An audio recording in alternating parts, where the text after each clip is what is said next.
in one of the earlier videos, I would give you something like this.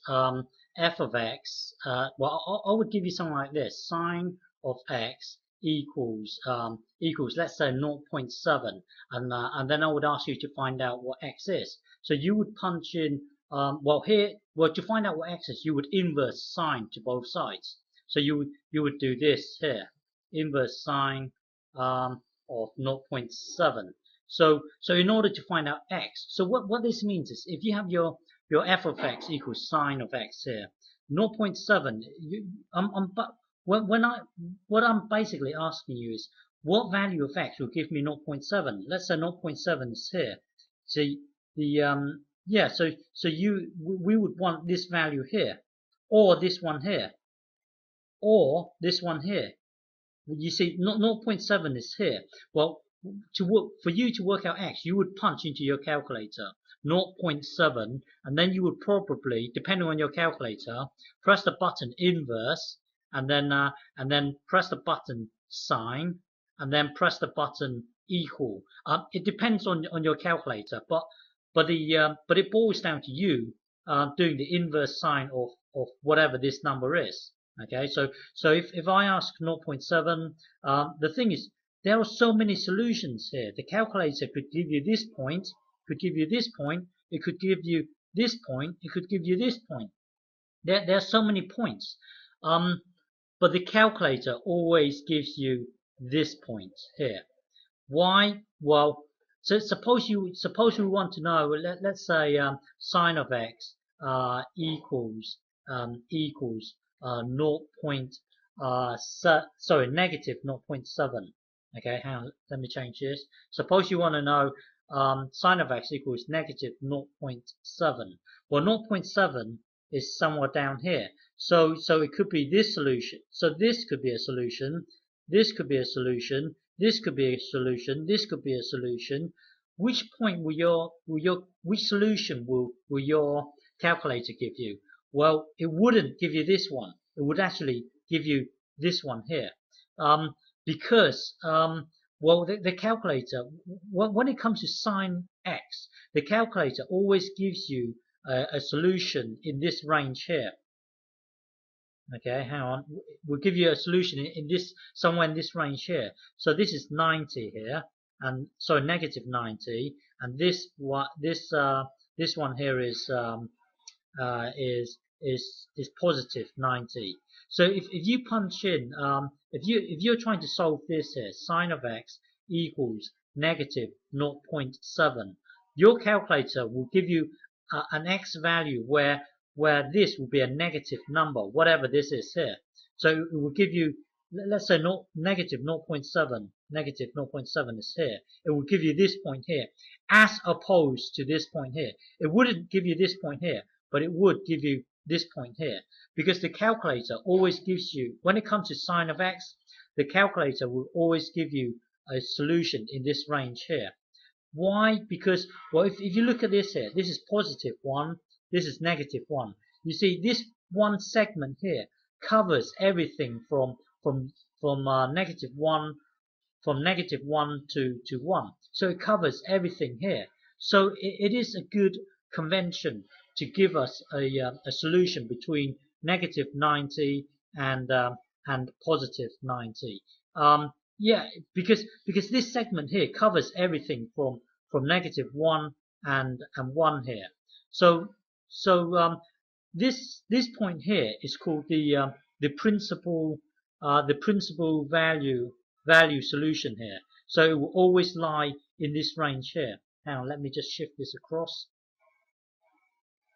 Oops, hang on. This is the hang on. Yeah, it's called the principal value solution. Okay, so and when it comes to sine of x, tan of x, let's say you've got a graph here of f of x equals tan of x. You would draw your graph like this. Okay, so the asymptote is at 90, negative 90, and so on here. Suppose you want to know tan of x equals negative 0.7. Okay, negative 0.7. Well, let's say 1 is here, so negative 1 would be down here. 0.7 would be somewhere around here. You see, if you punch in x equals inverse tan or arctan of negative 0.7 here, it wouldn't. So 0.7 is here. Okay, it would not give you this point here. It would give you this point here. Yeah, there are lots of solutions, but it would give you this point here because when it comes to tan, it will also give you the solution in between 90 and sorry, in between negative 90 and 90. So because if you look at this strand here, it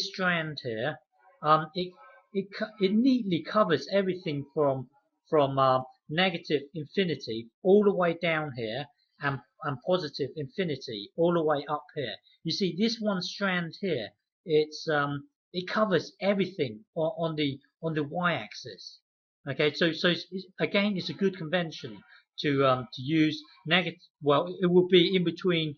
It will be greater than the principal value solution would be strictly greater than negative 90. It could be equal to or well, it would be this. Okay, it would be between here.